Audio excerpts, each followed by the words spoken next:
Welcome to the Upshot, Multi-World Disc Golf's podcast about the latest in the disc golf world. It's May. Yes, it is May. It's Tuesday, May 2nd. I'm Charlie Eisenhood, the editor. Joining me is Josh Mansfield.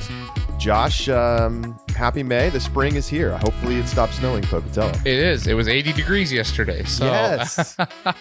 Yeah, we got there. It took us a couple extra months, but I think we have spring now. I mean, it's still going to snow at least once in June, but well, we just coming off the Jonesboro Open. Very exciting tournament. Calvin Heimberg gets the win in MPO, 3-shot win, but that doesn't tell the story. He was dead heat with Eagle McMahon. They were tied going into 18. Calvin's drive is in a good spot. Eagle's drive got caught up into the trees. He goes OB, and that was all she wrote. Mm-hmm. So Calvin doesn't have to go to a playoff this year, and he wins it outright for his second Elite Series win of the season. He continues to be on fire. And over in FPO, Kat Mertsch gets her first career victory.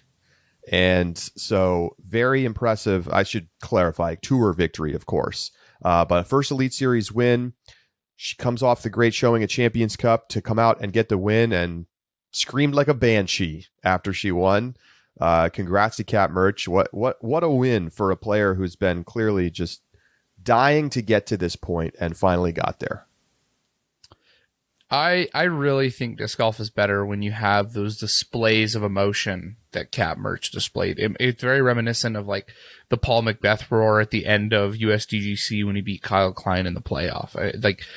Disc golf is better when you can see that raw emotion. You see it in other sports, and it very clearly meant a lot to Kat to take down the win in her home state. So congratulations to Kat Mertsch.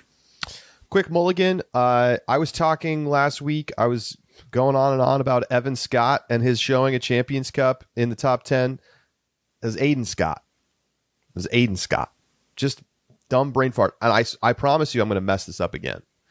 We have all these. We have Evan Smith. We have Aiden Scott. We have Evan Scott.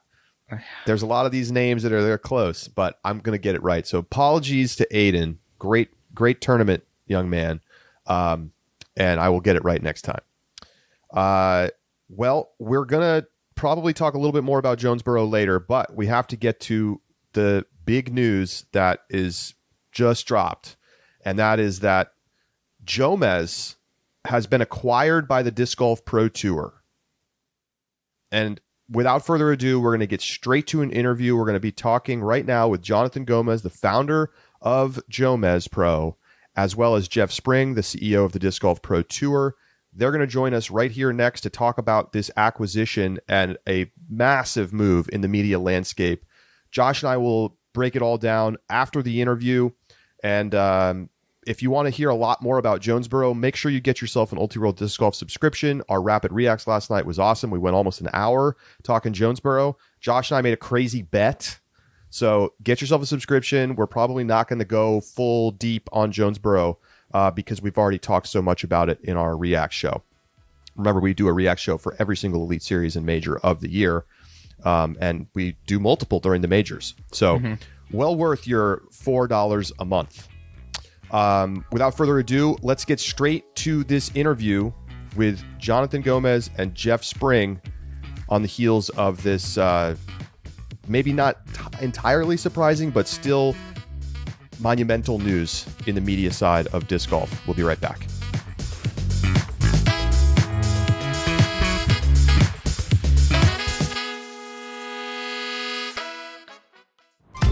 At Pound, the quality of our gear runs deeper than the stitching. That's why we make everything right here in the U.S., employing highly skilled, well-paid professionals. From bomb-proof Cordura fabric to YKK zippers and recycled plastics, we source the highest quality U.S. materials to make the most comfortable, durable pack in disc golf. Our lifetime warranty stays with the pack, not the purchaser. So regardless of how you find us, we will be here to make sure your pack stays on the course and out of the landfill. Pound's integrity is held together with more than just thread.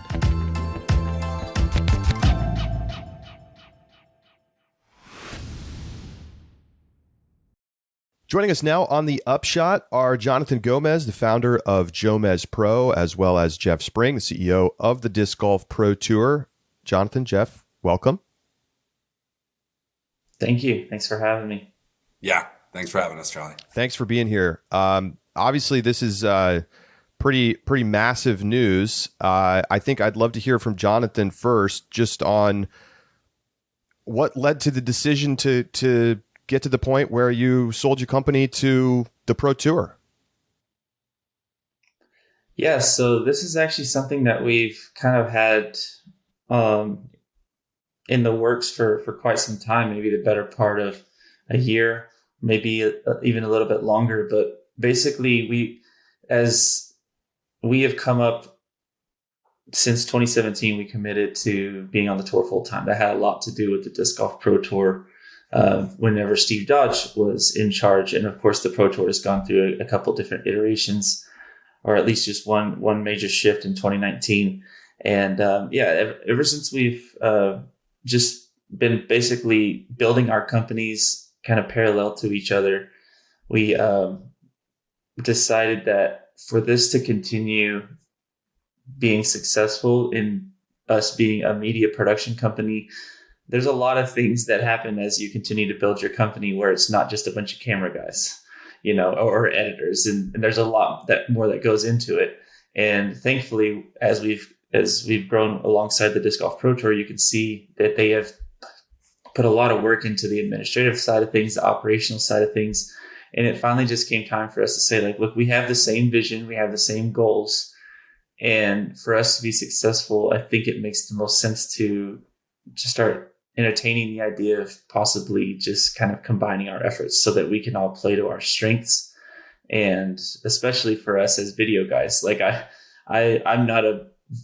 wouldn't consider myself like an expert in business at all, but I have just had to learn over the years and how to do things.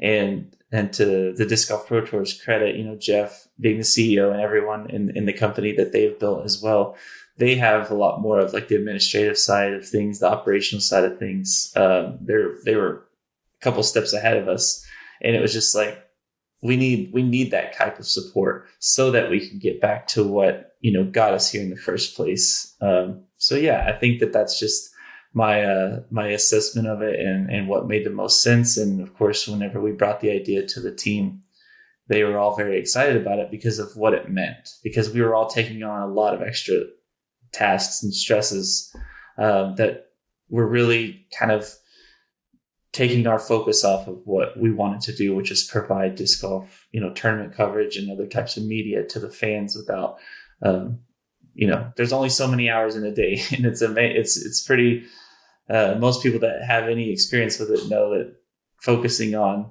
taxes and just a lot of these back end things, that takes up so much time, and then we might have to pull back on a certain project or not be able to go forward with something else that we wanted to do because of things like that. And like I said, the Pro Tour has an amazing team that we're just looking for that bigger support network so that we can do what we do best. And it's been great just to know that is something that we're in the works. Charlie told me that HR is his favorite part of owning Ultiworld a month ago. So yeah, exactly. See, I didn't even get into HR. There's so many things. It's crazy because it's just like, those are the types of things that I never anticipated having to even worry about, because it started out as 2 of us and then 3 of us. And even when it was like 6 of us, it still didn't quite feel like it was getting out of hand. And not that I mean out of hand in like the most negative, in a negative way, but it's just like, whoa, there's a lot that we have to do here, because it's no longer just a few buddies in an RV traveling the country and we're all getting paid and everyone's happy. You're talking about compliances, with where every employee lives. I start getting mail from all these states and saying, hey, are you keeping track of this? And it's like, oh wow, like, yeah, this is a real thing, and you have to remain compliant and all this stuff. And there's just so many things. It's like, those systems are in place for a reason, but whenever you get to that certain level, that's when you need professionals in those types of roles, because you don't want to get yourself in any kind of trouble, before, and then you can't really even do what you set out to do because of, there's just a lot there that can be very overwhelming. So it's pretty crazy. All these people that that are out there thinking, I want to grow a YouTube channel, I want to start my own business, all that. That's great. But they're, if I was to start over again, I would know now that you need to get this stuff in line sooner rather than later, because it can get very overwhelming if you kind of let it sneak up on you. So, but before I have a lot of questions about other elements here, but I think I want to start with the thing that I think most fans are going to have the most questions about, which is, what is the plan now that this acquisition has happened? Is the Pro Tour planning to fold all of the post-production coverage into the DGPT YouTube channel? Is this signaling an end to post-production coverage of lead cards?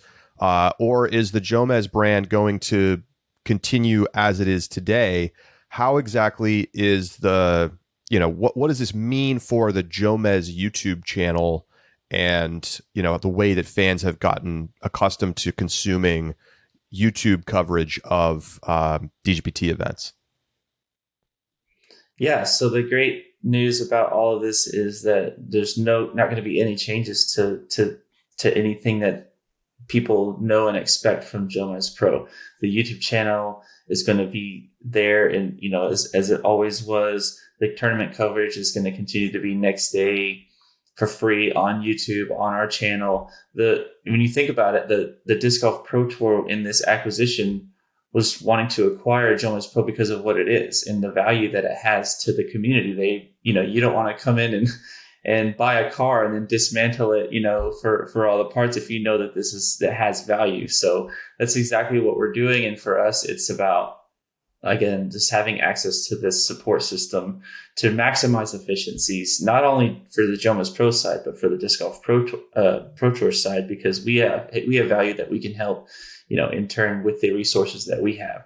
So really, this is us just combining these resources, maximizing efficiencies, just so that we can have the best of both worlds from each of these entities.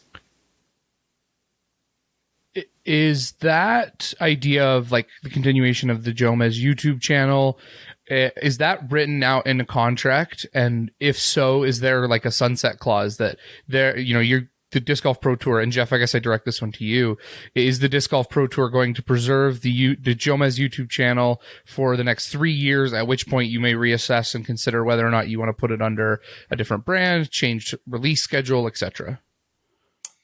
Yeah, well, I'll just reiterate what Jonathan said and give my overview perspective on this and address your question, Josh. But, when we started talking, it became clear that the Disc Golf Pro Tour could support the growth and development of JomezPro through our resources, through providing, recapitalization, and that's where we're at now, is that we're assessing kind of what we're going to be able to do more of, and I think in terms of the future, we're one team pretty much behind the scenes now.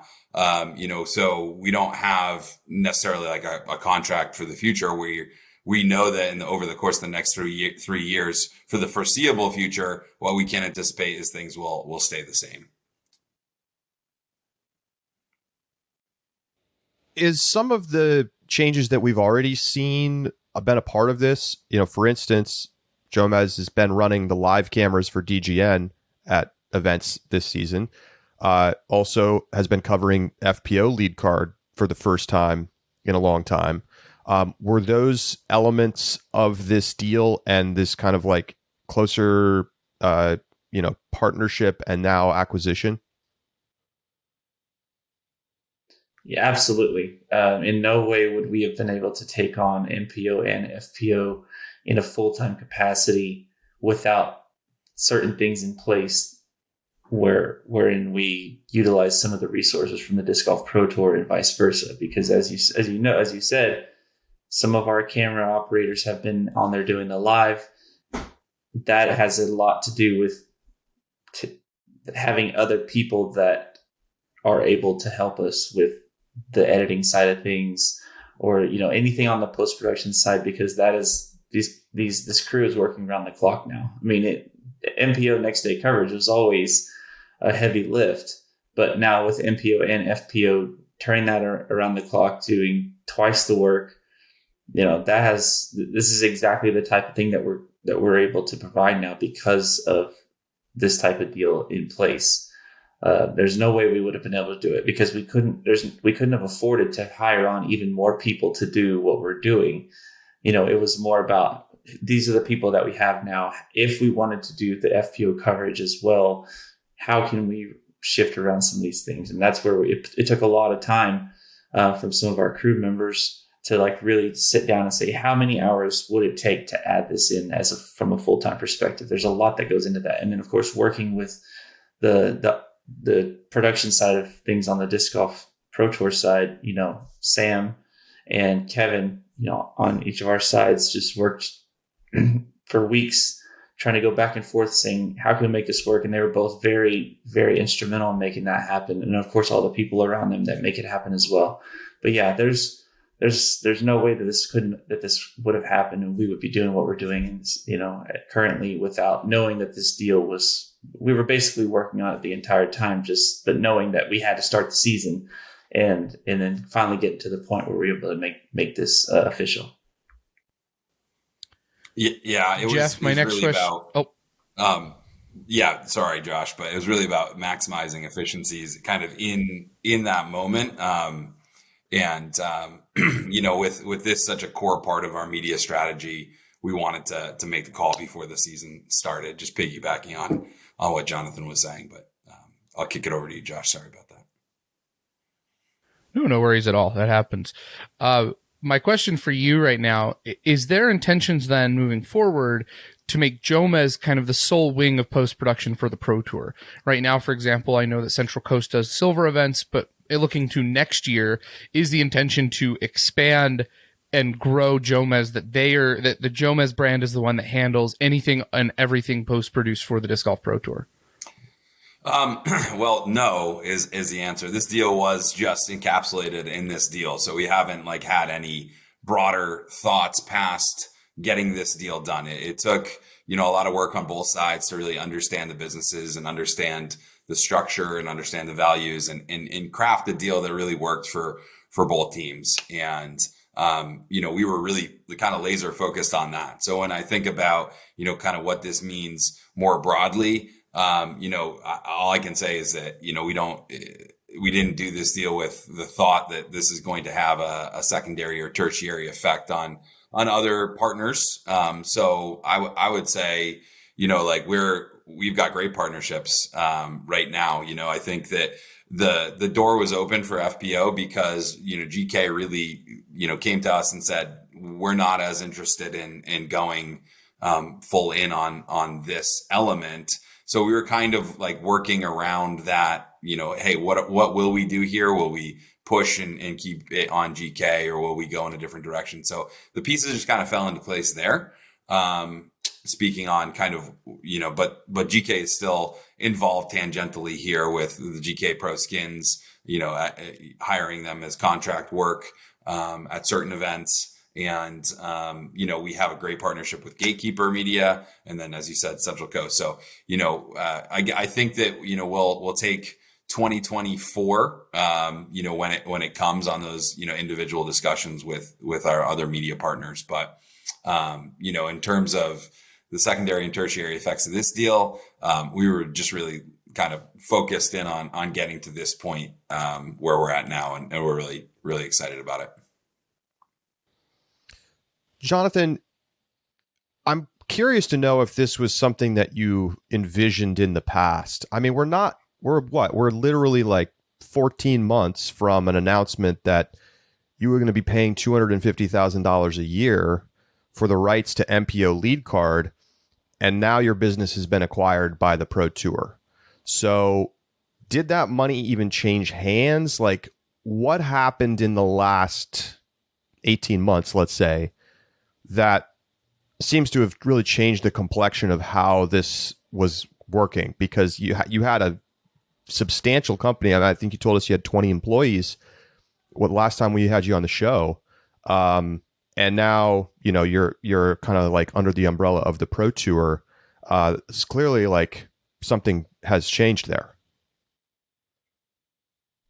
Yeah. And that's a great question. I think, what's been very apparent in our short time, even in the industry, 10 years, it feels like a long time, but it really isn't. And I feel like every year that we keep doing this, and then you add in COVID, and then post COVID, it's just wild to see how quickly things change. And, we survived COVID in 2021, happen, and we saw this insane boom. And then 2022, things shift completely to, there's just a lot more elements that come into play. The more you add employees, the more fans there are. And of course, the tour sees a lot of changes from one year to the next with how many people to expect at an event or the types of payouts that they want to provide. And I think when it comes down to the question that you're asking, it came down to, we have this deal in place. We obviously had a contract and wanted to honor that. But I think the more that we started talking amongst ourselves into the Disc Golf Pro Tour, we thought, how can the resources that we have between the two of us be best utilized? Is it paying $250,000 to the tour every year, or is it perhaps combining resources and putting that money into other places throughout the industry, whether it's our own crew or whether it's to more projects or even just the coverage itself? How can we continue to level that up? And I think that's the question we had to have with ourselves and in talking with the tour and finally coming to the agreement that we do really think that this is the best use of our resources, because we could, of course, keep paying that to the tour, which is, something we had intended to do if we felt like that was the best move. But at the same time, when we already had that contract with the tour, of course, they're going to be open to saying like, well, but yeah, let's talk. Let's figure out what's best here, because, so things have been changing so rapidly.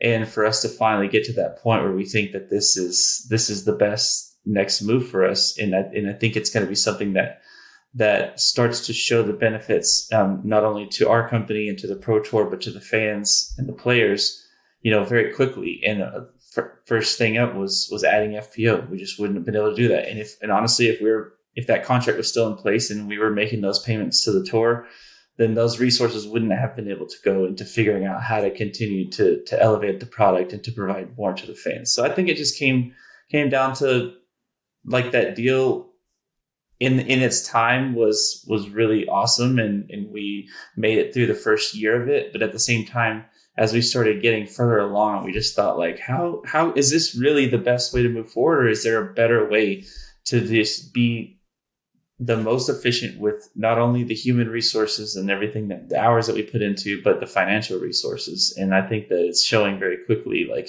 the shift that we've been able to make to provide that value straight to the fans. Just to follow up, and I have a lot of questions about kind of the future of Jomez too, but I've talked to folks in the industry over the last couple of months, and I've heard about financial difficulties at Jomez. Do you feel like the boom times of coming out of COVID in 2021, did you overexpand and then not have quite the same level of sales, views, etc. last year that felt like you could continue that trajectory?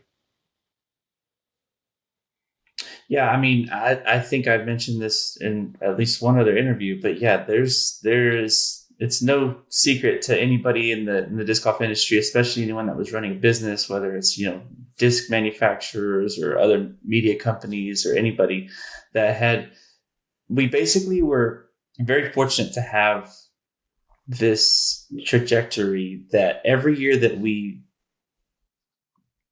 committed full time to disc golf, ever since 2017, we were basically just leveling up or doubling everything, like views, subscribers, revenues, all of it. And so we didn't really know we always knew that it was going to like plateau, right? Like that was like, okay, the way I saw it was maybe this is the right way or not to view something like this. But all we had ever known was like, as long as we commit to this, it's going to just keep going. And then we survived COVID. Everything shut down and we still did that same trajectory. And then 2021, this massive boom that probably even more than double.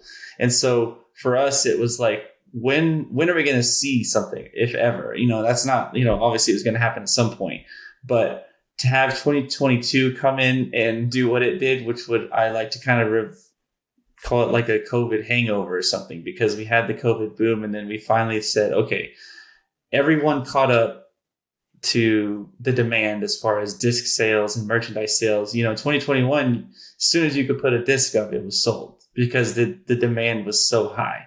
And then, of course, what are you going to do? You're going to try to stock up on as many discs as you can, because the manufacturers were limiting us on how many we could even buy. They say, well, I can only give you 500. When a year before, they said, please buy as many as you can. So there was a lot going on there. And like I said, to see, like, it wasn't just like a plateau. It was like like a cliff, just straight drop off, basically. So things like that happen economically. There was a lot going on, more than just, disc golf, people don't want to buy as many discs. There was so much going on. And so for us to say, like, to continue building on that trajectory, but then finally having that, like, kind of like wake up call where it's like, okay, what are we going to do here? Because we can hunker down and continue to hold up our end of this deal and things like that. But, like, what is going to suffer because of it? And so for us to finally have that conversation, say, hey, like, let's work with the tour. How do we navigate something like this that we'd never seen? Because they were seeing the same effects as well, in certain ways. We were just a lot smaller, so we might have felt it, a little bit. It might have hurt us a little bit more. But at the end of the day, like, we didn't scale back on any coverage. We didn't bail out on the tournament because, certain things were happening things were getting tight or a little bit, were making me nervous or whatever. But at the end of the day, the tour was there to say, hey, how can we help navigate this? And how can we get through this together? And here we are. Like, we never skipped a beat as far as anything that we, wanted to provide to the fans. And we retained all of our, employees. No one just said, no, I'm out of here because, this is going so poorly. This was more of like okay, we finally hit that time where things got difficult and things were not all just like rosy and everyone's having the best time but at the same time, I was just asking people, like, look, like, we're new to this. This is a new experience, and we're going to do everything we can to navigate this and to come out of it stronger, because we didn't know what we didn't know. And now we do. And so we know now not to how to avoid making certain mistakes again, or how to foresee certain things like that, or just to be more prepared. And up until last year, we didn't really have any reason to do that. Maybe it was naive or whatever, but at the same time, we knew and we were committed to putting all of our resources that we were getting back into the product that we were producing. We weren't trying to, I guess, for better, for worse, like, hoard up a bunch of cash or whatever, knowing that this might happen. It was more of like, let's buy better cameras and let's hire more people. And so, like I said, at the end of the day, of course, it's a learning experience to say, now that we know what it looks like to finally hit like a plateau or even like a downturn in disc golf, we're going to be much stronger because of it. Because everyone on the team now can be on the other side of that is like, now we know, like, how to navigate certain things like that. And then, of course, having access to the Pro Tour and their resources, who have professionals that we don't see because they're all behind the scenes. And that's what makes me really excited about this, is because we've been through a lot together in a very short amount of time. And now, like, we're able to all focus on our strengths to make sure that we're going to continue getting stronger. I'd be amiss if I didn't at least ask what the purchasing terms were for this agreement. I'll jump in. Well, we're keeping most of the deal confidential, but the Disc Golf Pro Tour has acquired the Jomez brand, and Jonathan has a stake, and we will kind of move forward as one team from here, and that's kind of the structure that we've talked about sharing publicly at this time. But I appreciate the question, Josh. It's kind of an answer I expected. So thanks, Jeff. But I'd ask. I knew you would. Yeah. So what's the plan with the channel, etc.? I mean, there's various revenue streams. I'm sure I won't hit all of them, but you have a Patreon. Obviously, you have YouTube ad revenue coming in from showing ads. Big e-commerce department selling merch, etc. Is all of that just going to continue as is? Do you rebrand the Patreon and ask people to become DGN subscribers? Do you kind of just continue to treat these as two totally separate entities? I don't know whether it's better for Jeff or Jonathan to answer that one. Yeah, I can answer this. So you mentioned Patreon, a really awesome, I guess, byproduct of this deal happening is that we're able to provide even more value to those patrons that have been with us all this time since we've been independent. Like, and the crazy thing about Patreon is there's so many people that, that support us every single month, and they really don't ask for anything in return. We offer them certain perks, and they, some of them take advantage of it, and some of them just kind of are happy to be just helping and contribute to what we do. And now that something like this is in place, we do have access to the Disc Golf Pro Tour's resources and things that they have that they can provide of value. And there's a lot of exciting things. I mean, we talk about extra discounts. We're talking about, like, I think 50% off DGN subscriptions. There's even some really exciting, like, experience type stuff, like coming out to actual events, whether it's Elite Series or Worlds. And if you're on our Patreon, you can certainly see, I think by the time this comes out, we'll have all that that's already all public and laid out. But basically, Patreon alone is something that I'm really excited for, because we're able to provide even more value to those fans than we really had access to before. And of course, the other revenue streams like merchandise, that's not going anywhere. We're still going to have all of our branded merchandise, and we still have our team that works to do exactly what we've been doing. There's not going to be any shift there. As far as, like, the types of things we're offering and making sure people get, what they want out of representing the JomezPro brand. And then, of course, YouTube. I already told you the channel's not going anywhere. If anything, we've doubled the amount of content that's going on there. And so that's a revenue stream that, of course, the tour wanted to keep intact, because that's exactly what they were buying is the JomezPro brand and everything that comes with it. Yeah, I'll follow up. I mean, all of the JomezPro revenue streams are pretty much staying the same. JomezPro will operate as an independent brand. And yeah, I mean, I want to follow up and just say one of the perks for JomezPro patrons would basically, the JomezPro team was like, can we make this more valuable to Patreon using this partnership? And so one of the things that we're doing is giveaways. And one giveaway is to Worlds. We have a new kind of high level week-long experience that we're trying at Worlds, and it's called a gold pass or a silver pass. We're going to give away 2 gold passes to one person, all expenses paid, trip to Worlds, and that ticket's like over $1,000. And so if you're a Patreon, you can basically just be entered to win that trip. And we're adding more stuff like that. So I think maybe the biggest change out of all the revenue streams, Charlie, is Patreon, because we understand that, it's basically, kind of operated as a way to support Jomez. The coverage will stay free. There's more coverage than ever. Like, I think that they're, from our perspective, we're about a 50-person team. You guys have had Todd on, our majority owner, and he's invested a lot in, and we're trying to make ROI back. So I think it's a good thing to support as is, but I think adding more value is something that we're really focused on. Is like, can you get discounts to DGN? Can you get discounts to e-commerce on both teams? So we're trying to give as much value, as much giveaways. Exclusive merchandise is going to be rolling out on a monthly basis. So, like Jonathan said, I just wanted to kind of put an exclamation point on all the things that we're able to basically add to that to compel the Patreon that have supported JomezPro to stay on, but even, kind of use it to give away more benefits and more goodies, more exclusive stuff, especially that trip to Worlds, all expenses paid for 2, including lodging at Smugs, including airfare, including food and beverage during the event, and the whole gold package. So I'm really excited about that one. I can't wait to see who wins that. It sounds like a great giveaway. That gold pass is pretty neat. That's for sure. I've been looking at that. So we'll have to talk about that maybe later, Jeff.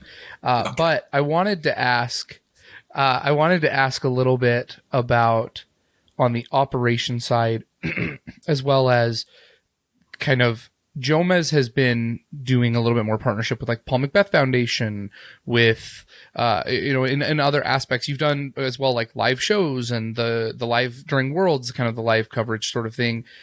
Is the intention to continue doing those kind of things? And is that I think the press release says that you will, Jonathan, continue to lead from a creative standpoint. Is that what's included in your job description then, is to make those kind of decisions? Or if not, what does that look like exactly in your role with the Jomez brand under the Disc Golf Pro Tour? Yeah, absolutely. Like I've always wanted to continue to provide even more content than just the tournament coverage type content.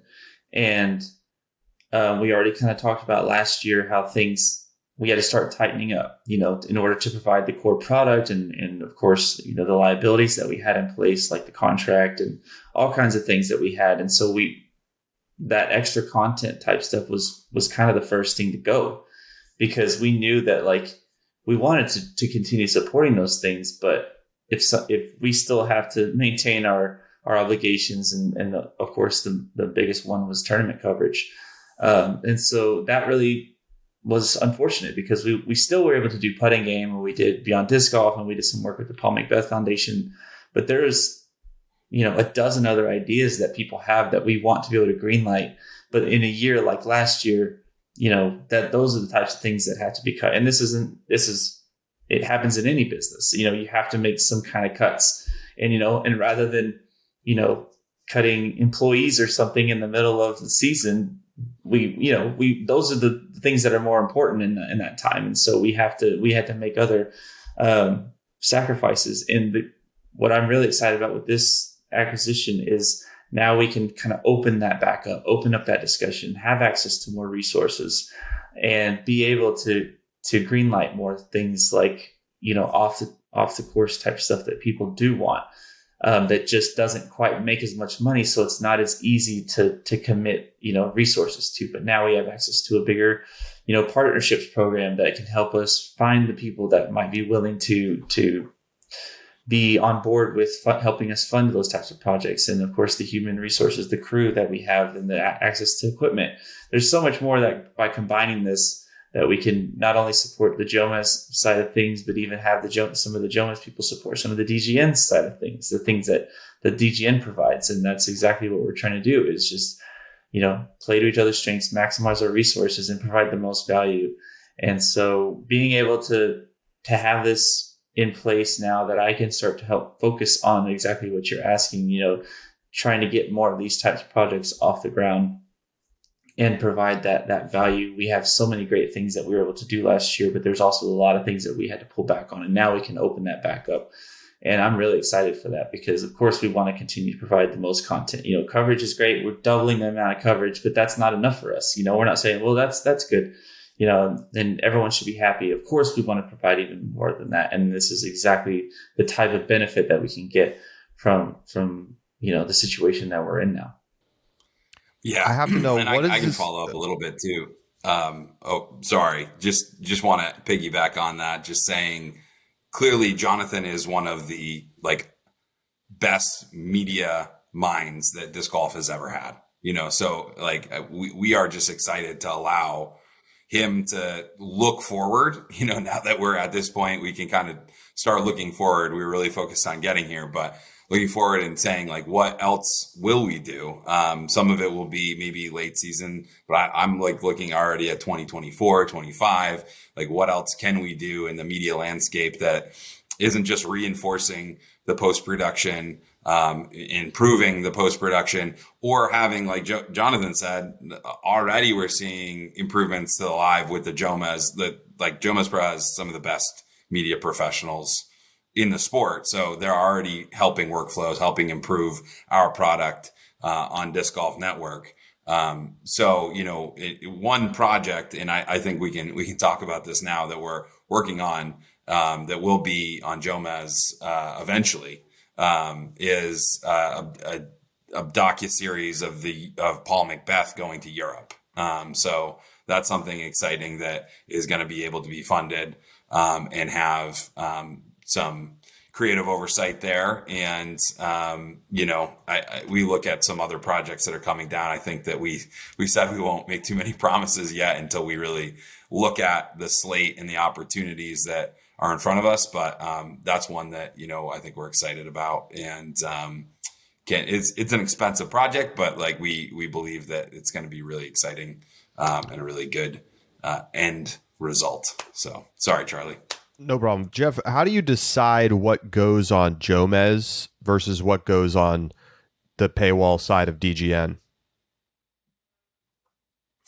I think that's going to be, really up to Jonathan and our media team. Mahmood Barani is the VP of media for us. He drives our live production. He also oversees Disc Golf Network Entertainment, which is some non-competition content. So, I expect Jonathan and Mo to talk and see what makes sense. But I would, just off the top of my head, think that, projects that, are going to be driven by Jonathan and the team there will hit Jomez. I think that for subscribers, we're looking at an idea where subscribers will get early access to this type of content before it goes on JomezPro, similar to like a Patreon type deal. But I think it's also something that we're gonna figure out as we get more experience working together on non-competition projects. I think we're really experienced working on competition together. Obviously, our core media product, live and post, now the efficiencies, the improvements that we'll see. But with the non-competition media, I'm kind of gonna leave it to the folks that are kind of overseeing our live in DGN Entertainment and Jonathan to kind of think through distribution and what makes sense. So no firm answers there, but excited to see what unfolds. What does this mean for US DGC and European Open? These have traditionally been tournaments that we have not seen YouTube post-production, but instead it's been some kind of bonus paywalled item, oftentimes over the top of a DGN subscription. So what's the plan for those properties, I guess, this year and in the future? Yeah, so we're excited to always go and cover those tournaments live, but you'll notice that in the past, we've kind of worked together with a couple different contractors and providers, our team, DGN, to provide post-production that's part of a bonus pay-per-view package.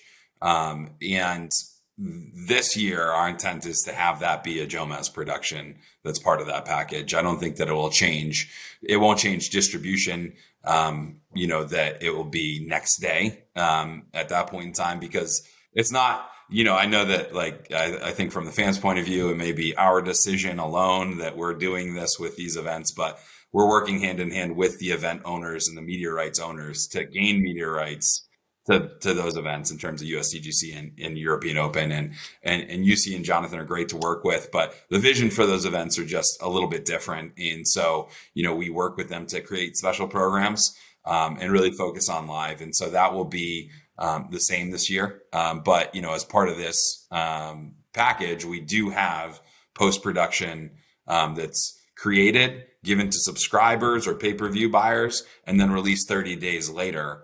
So I would expect that's going to be, we're going to find a way to make sure that that's Jomez this year, and not, what we've done in the past, which is a challenge. So it's kind of like a breath of fresh air. A lot of planning and details to finalize, but that's my expectation. I think it's just going to be a benefit to subscribers, to fans, and then eventually to folks watching on YouTube. I have one operational follow-up question from the previous comments a little bit. And so Jomez camera operators, Jomez employees, are they going to kind of become one pool with the Disc Golf Network? Like, camera side, the tech people. And so it's the case of like Jonathan says, okay, we want to do a putting game. I'm going to need 2 camera operators.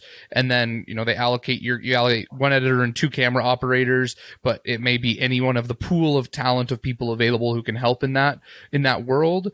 And that's how it works moving forward. Or is the Jomez team going to stay the Jomez team in terms of both, Jonathan obviously is the director, but the camera operators, the editors, the people who are actually developing that product? Well, I'll let Jonathan speak to that a little bit, but we have kind of workflows that have been established so far this season that I just see continuing.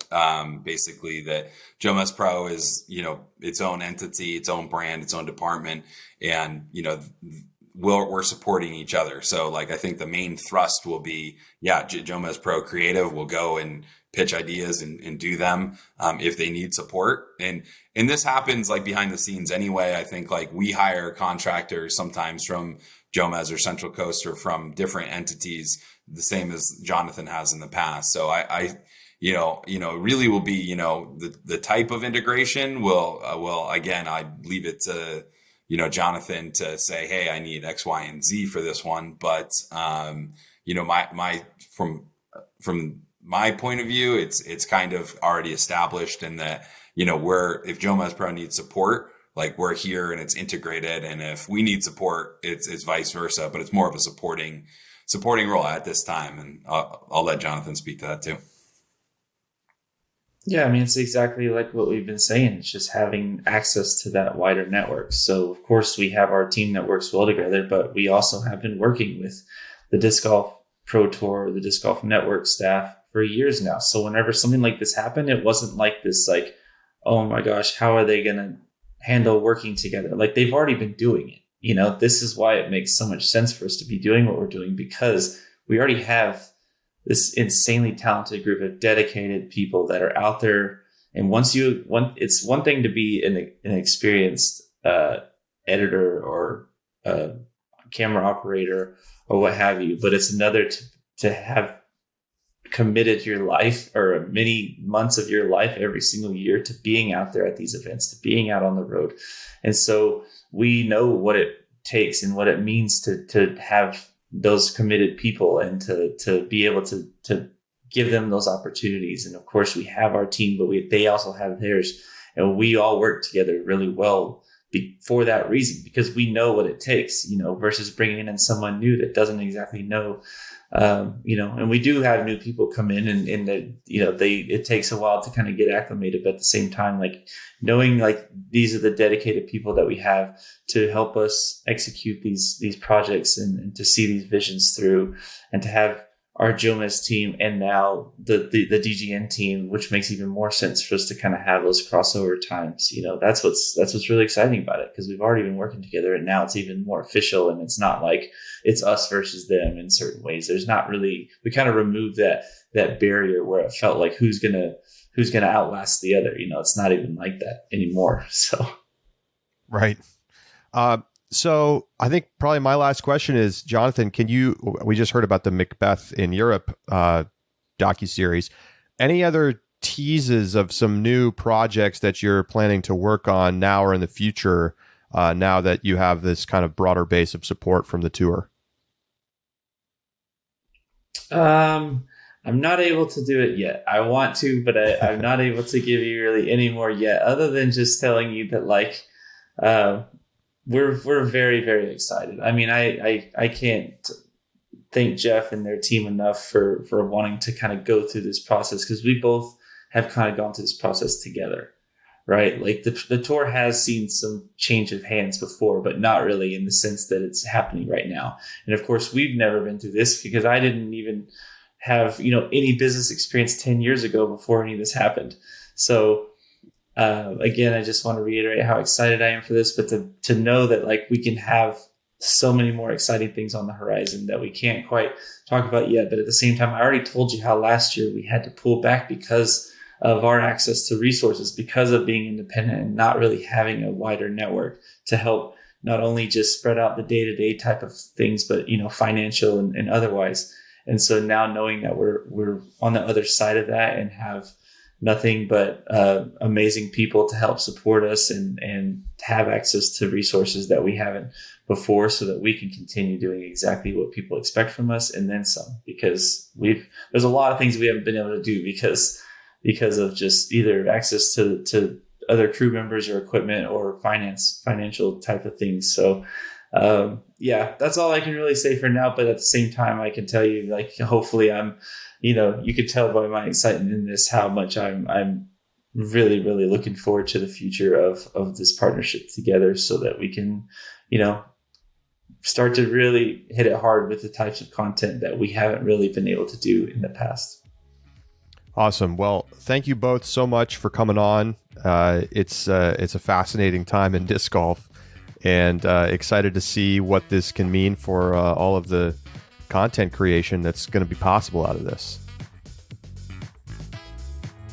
Thanks for having us.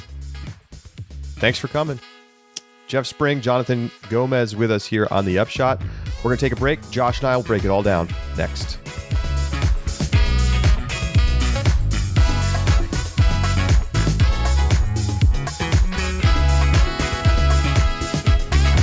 Welcome back to the Upshot. Thanks to Jonathan and Jeff for coming on.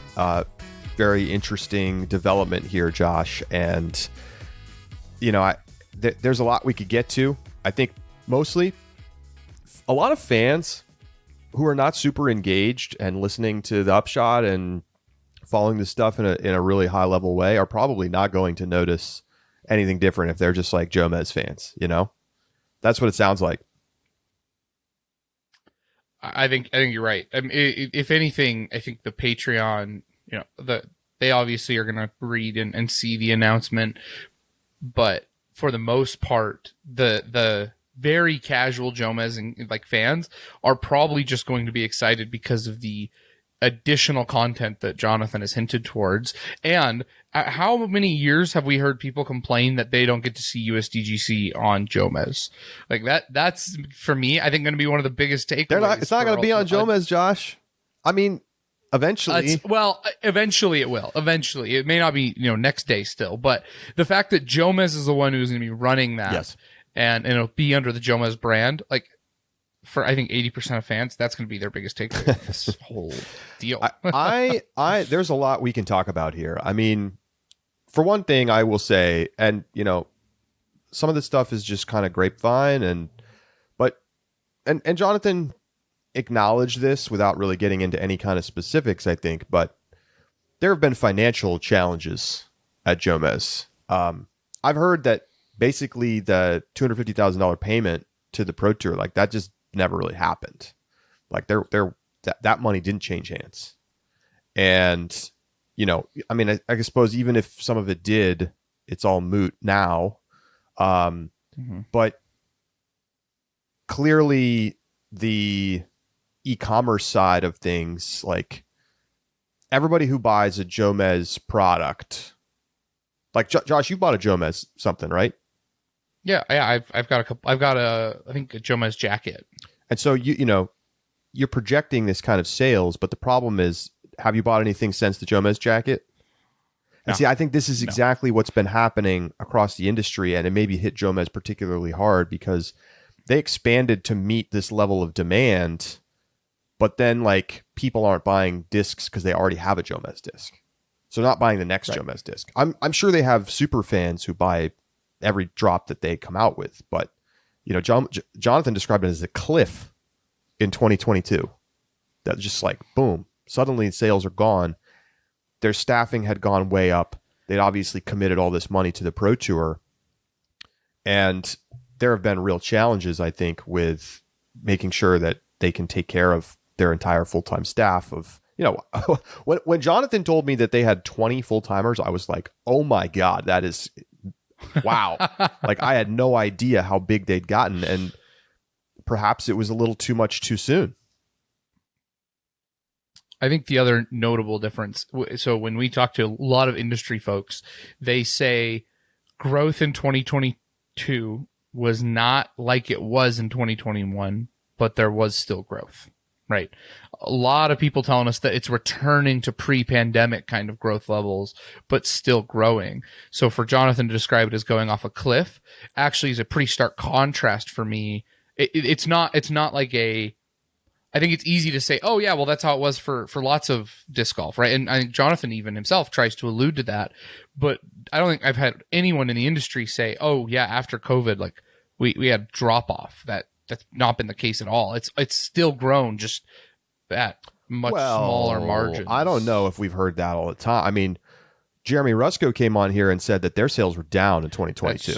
That's true. That's now, true. They were above earlier levels. But again, when you've expanded production and people, you're kind of projecting forward. And then when there's a slight contraction, you may suddenly feel that a little bit more.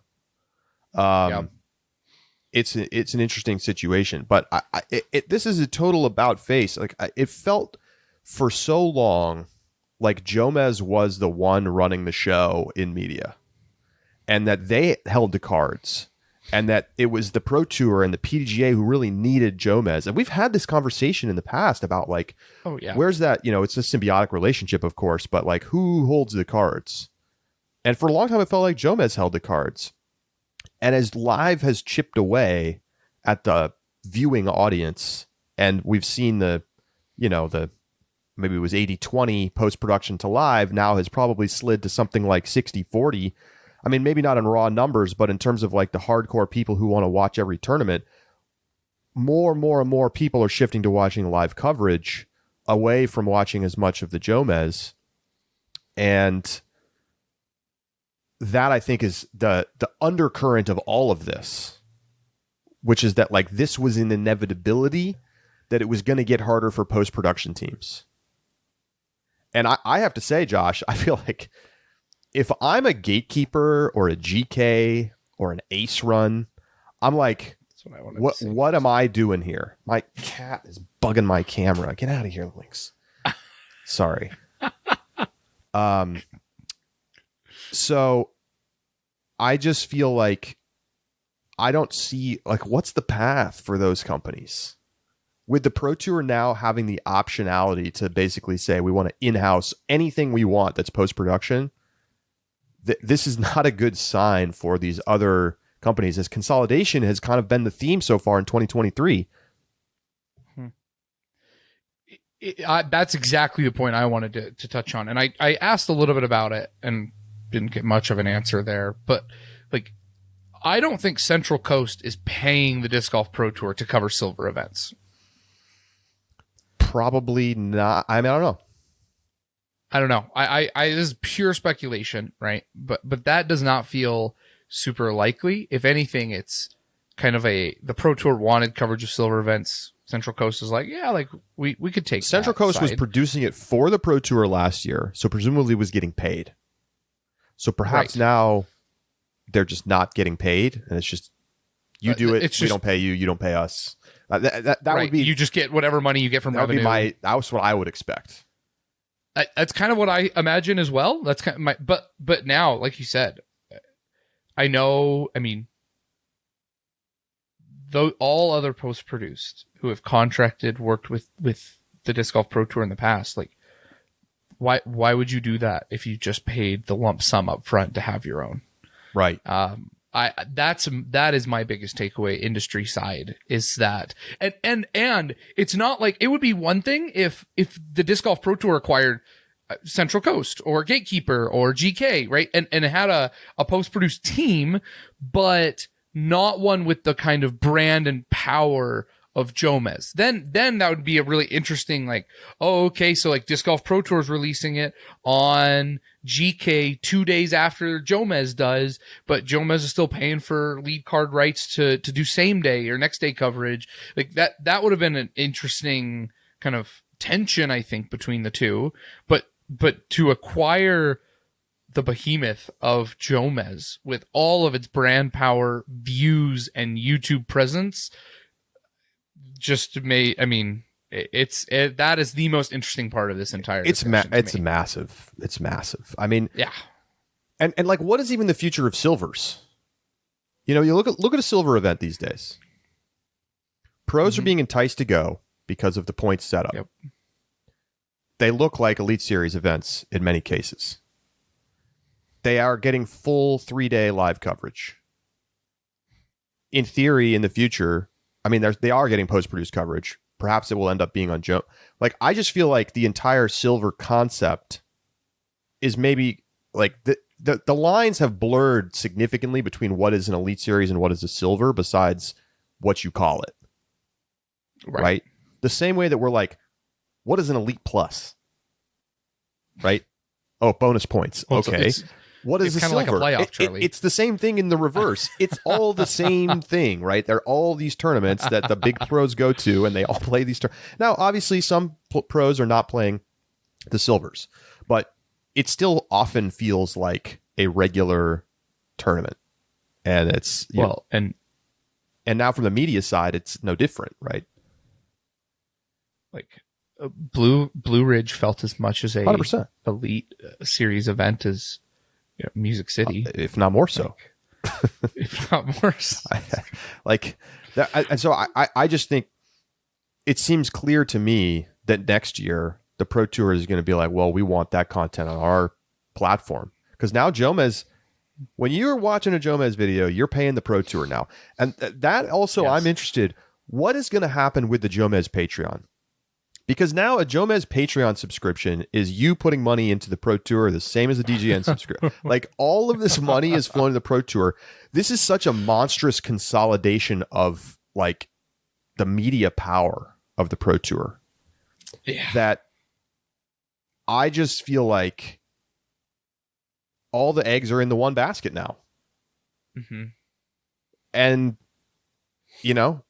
I guess we all have to hope the Pro Tour is able to become profitable and make it work for the long term, because we don't have, like, everything is going towards the Pro Tour. And also they're getting these acquisitions. Originally the Pro Tour itself, right, from Todd and Jeff, they buy it from Steve Dodge for pennies on the dollar of the value that it has become. And they're probably acquiring Jomez at a significant discount to what it would have cost them to buy it 12 months earlier. That's almost no question. It is an interesting time in disc golf, and I think the business side of it is fascinating. And as you point out with the Patreon, and giving money to the Pro Tour now. It says Pro Tour Patreon. I'm sorry. Right. You can think about it as a Jomez one if you want, but really the money, the Pro Tour is going to be making decisions about how to allocate resources. Well, and just, look at all the ways that people could engage with disc golf financially, right? I've got $10. I could buy merch and discs, which the Pro Tour now has 2 separate merch shops that they're going to be running. I could go watch a GK like a GK Skins match, right? That was the big thing. Well, guess what? You're paying the Pro Tour for that now. You could do a Jomez Patreon because you really support and appreciate their content. Congratulations, it's a Disc Golf Pro Tour Patreon now. You could do the Disc Golf Network subscription, right? Which still, obviously, Disc Golf Pro Tour. It is getting to the point that the consumption of disc golf in any meaningful way with dollars has been secured and consolidated under the Disc Golf Pro Tour. It's true. Because I could go watch Central Coast, but it's just, it doesn't feel the same anymore. It's crazy how fast things have changed. Yeah. It's crazy. You think, I guess I will say this. This is not the doomsday scenario that maybe many anticipated from this. It could still go that direction in the future. It's not inconceivable to imagine in a year or two, the Pro Tour saying, Jomez Pro's, coverage of the lead card will be out 7 days following the round. And if you would like to watch it before that, you need to get a DGN subscription and watch it live. Or maybe they put the post-production behind the DGN paywall and then it comes out on Jomez. Yes. This content is going to be created by the Jomez team, which that's obviously a win, because they've been doing the best product for a long time. I hope they do stuff like Jomez is doing these beautiful, overhead fairway views with like graphics and stuff. Let's deliver that on a silver platter to DGN so that we can actually see what the holes look like, folks. But there's obviously a lot of efficiencies there, but it is not crazy for me to imagine a future in which you're not going to be able to go on youtube.com and watch the round from the day before anymore. That's not what they're saying now. That's clearly not been the model that they've operated under this year.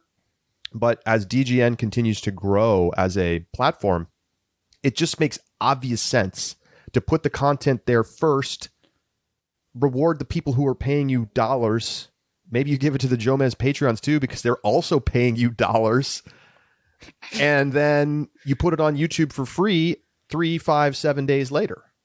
And so the people can still get it for free. You're still kind of like reaching a broad audience that kind of funnels towards your payment products. But I think a world of next day's, same day, next day stuff, it feels long for this world at this point. I don't think it makes it to 2025. Like, I think it probably stays next year, and by then, and what it's going to be is there's going to be multiple tiers of subscriptions. Exactly. So, right, you have the cheap subscription that just gets you next day post-produced coverage, and then you have the model after that gets you the live and the post-produced, and then the model after that gets you, whatever else. But they got to be thinking about all this. I mean, it's only obvious. Oh yeah.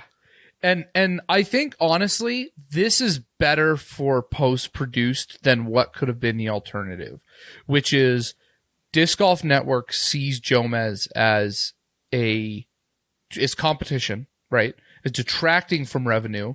And so they just start restricting Jomez rights to same day or lead card which coverage. Bleeds out their pockets, and then Jomez dies. Correct. And you just slowly squeeze Jomez until they just don't have an option. Because the Pro Tour, they could say, no, no other company has to do coverage except us. Well, all post-produced we will do. I don't know exactly what the situation was at Jomez, but the Pro Tour also could have said, we don't want to acquire you. And they could have just let them have to cut their staff. Yes. Demanded payment on the contract and wiped them out. I mean, I think that's conceivable. Yes. And that would have been obviously much more terribly hostile. Negative for... I don't think they were going to do that, but the fact that they were saying, okay, well, we'll come in, we'll acquire you, we'll give, Jonathan, we'll give you a stake in the Pro Tour, like, it was a lifeline. Yeah. Crazy. But I think it's a lifeline that is good for the sport. Right. Like, I don't see this as doomsday negative exactly. at all. I think it is very positive, actually. So. And I think, it is. To use your word, Charlie. It's going to be, I'll be very curious to see how things evolve over the next couple of years with these other production companies, because they have to be concerned now. I mean, maybe it's possible this doesn't, crush them in the short. I don't see where they go. Like, what's the trajectory towards like having a big media company? Like, yeah, the Pro Tour is hiring all of the top producers. They're hiring all of the camera people. They have all of the most important intellectual property. It's just, it's a tough path. But I've thought this a long time. Like, there's too many YouTube channels. Can't all sustain. Mm-hmm. So we'll see what happens. I can't wait to get listener email on this. Upshot@ultiworld.com. What do you think about this Jomez news? What is this going to mean for post-production long-term? What does this mean for, your fan? If you're a Patreon subscriber to Jomez, what are you going to do? Mm-hmm. If they're sweetening the deal, they're giving you more content, they're putting out more stuff, they're, have the budget to do more projects. That, does that make you want to stay, or do you feel like it's somehow weird now because it's the Pro Tour that owns it? I cannot wait to hear from you. Upshot@ultiworld.com. Hit us up in the Discord if you're a subscriber. Again, Jonesboro. We did a whole almost hour-long React show for subscribers. I encourage you to get a subscription and check it out because we just simply don't have time on today's show to get to all of it. But Cat Merch beats Haley King in a playoff. Mm-hmm. She was going crazy, Josh. And I think we got the Upshot bump. I think we got to start. We got to start spotting the next player who's going to win. Get them on the show the week before they win. Man, that's the easiest way for people to want to come on our show. It's like you go on there. People would be knocking on our door if we can do this a couple times in a row. So that was awesome. Vinny keeps it rolling. We got to go through some stuff. Let's hit the purse watch real quick. Josh, break it down for us. Okay. Yeah. So purse watch, it's interesting because last year it kind of felt like you had the early part of the season and then Champions Cup, and then there was a bit of a jump. And then you had kind of like Europe stretch, and then, or not even then, it was kind of, and then the summer stretch where you get to like Preserve, Des Moines, Ledgestone. Then the big jump, right? Yep. So this year it doesn't feel like that's the case. So for Jonesboro, we have a total purse of $78,000, $78,660. It's right in line with where we've seen everywhere else. And in fact, I wouldn't have believed this if you told me last year. LVC still has the highest payout for Elite Series events on tour this year. $87K. And $87K. Waco, Music City Open, both beating out Jonesboro, a staple on tour from events like Music City Open that goes from national tour to silver to Elite Series again. So kind of bouncing all over, but Jonesboro staying kind of in line with where we're seeing a lot of the other events this year. $53,460 on the MPO side, $25,200 on the FPO side. MPO winner gets $8,000. That is tied for the largest amount for the Elite Series this year with the Music City Open. And the FPO side gets $4,250. That is the second lowest payout on the FPO side. But basically all the events except LVC are within $500 of each other. LVC standing out at $5,200 for the most on the FPO side.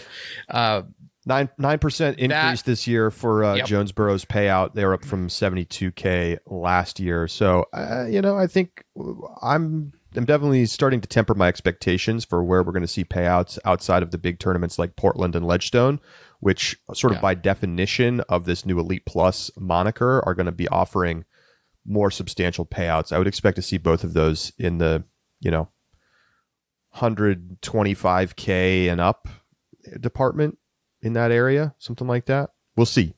Mm-hmm. Tour is off this weekend. We got to do our hole 18 reviews. Josh, we do. It delivered some drama, particularly in MPO. So where are you coming down on hole 18? You were effusive in your praise in the Open. Yeah, I am going to continue with that. I give, on the MPO side, I give Jonesboro. I'm trying to think. I'm kind of trying to project ahead because I gotta remember, try and think about where this is going to sit relative to other hole 18s. I'm going to do it. I'm giving it a 9 on the MPO side. This hole has everything that you could ask for out of a hole 18. It is technical. It has demanding shots that being just off slightly can be enough to keep you out of position for going aggressive, but it's a fair line that everyone can throw and does throw. And there are chances for blow up holes, Beal McMahon being a great example here, but there's also chances for birdies. And that scoring range can happen all the way down the leaderboard, right? It's not just I think sometimes the course stats are so skewed by a grouping of people who are just so low rated relative to the top performers and those in contention. But if you just look on the leaderboard, you got 3 pars at the top. You've got Eagle with the triple, a couple pars, and you got a couple bogeys. And you get Gannon, who's got the birdie in the 10. So it's just a nice all the way down that leaderboard. On a course with a lot of easy birdies, this was the hardest hole on the course and the toughest birdie out there. Yeah. It's a hard hole, but birdie is absolutely in the realm of possibility. And here's the other part that's really important. It's a gorgeous for camera first shot.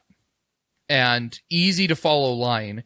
And it's got the spectator opening at the end on the second shot. Or, if you're going for 4 and 3, compare that to Champions Cup, where it feels like Champions Cup tried to do something like this, but didn't have quite the same success. It felt a little bit lackluster. I think Jonesboro does a really good job with that style of the wooded at first, up and opening out.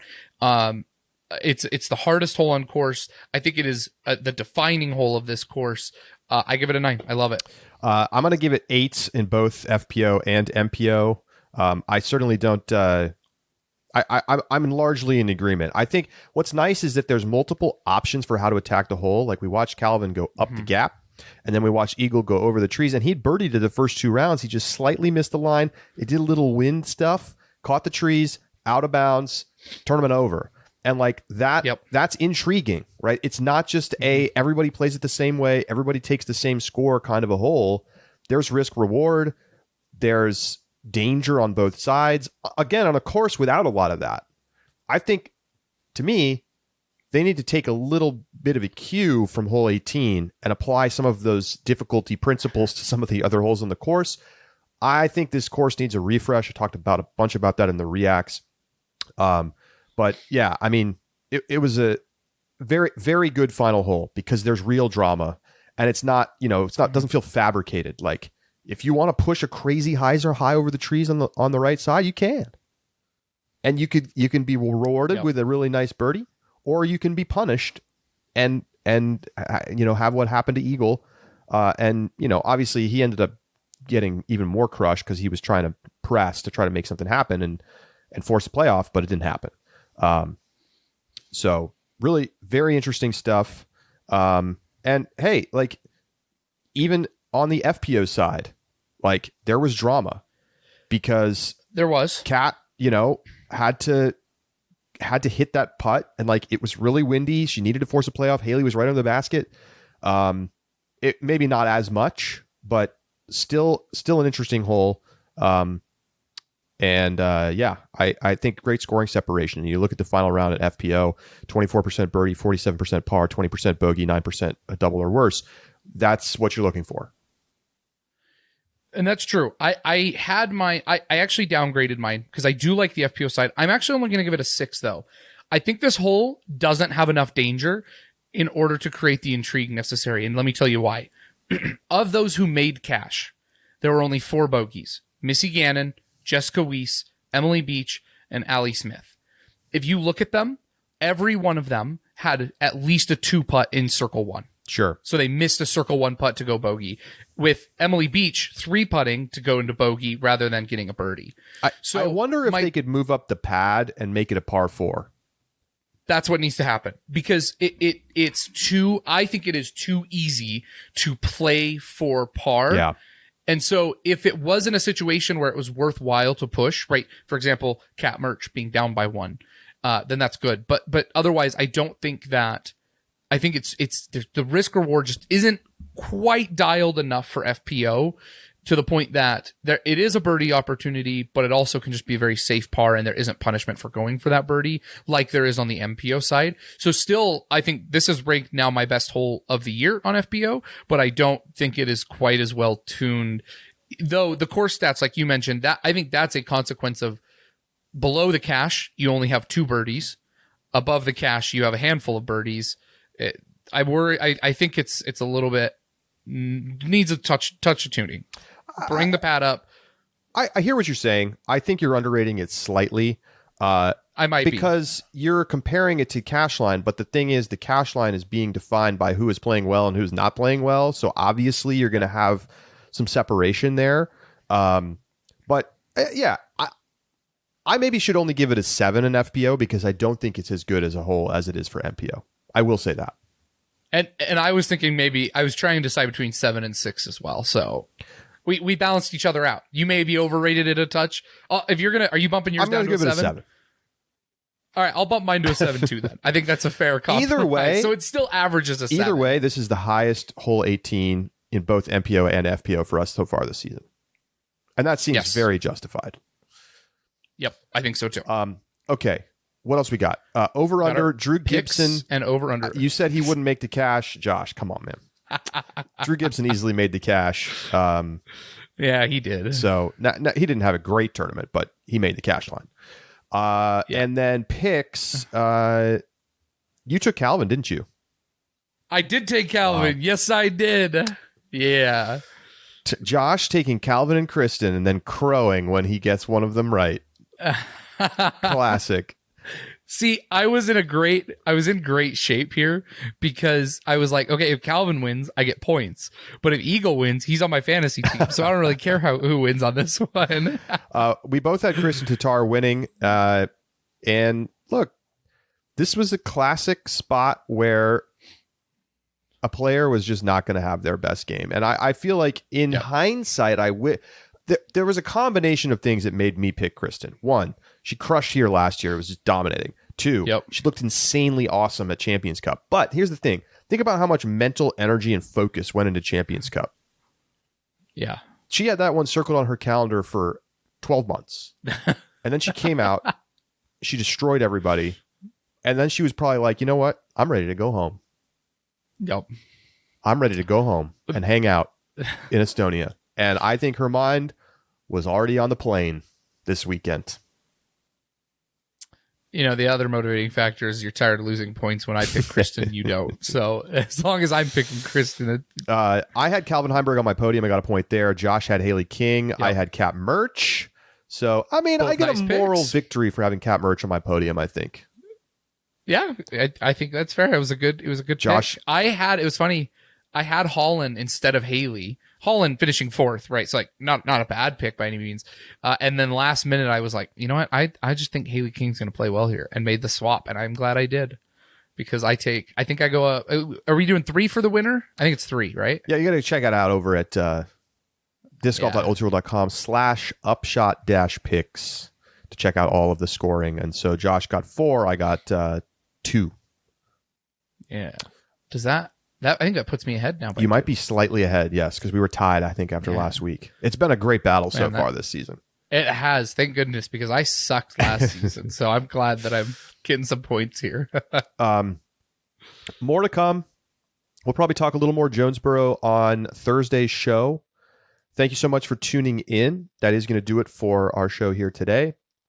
And as promised, still got it coming up on Inside the Circle for Ulti-World Disc Golf subscribers. We're going to talk about the live technology that DGN is using and camera transmission and, you know, why it was kind of trash at Champions Cup and what it's going to mean going forward. We'll do that this week. So make sure you get your subscription, check out our Jonesboro Reacts, and get ready for that as well. And we're headed to the West Coast, folks. West Coast Swing starts in 2 weeks. We'll be right back.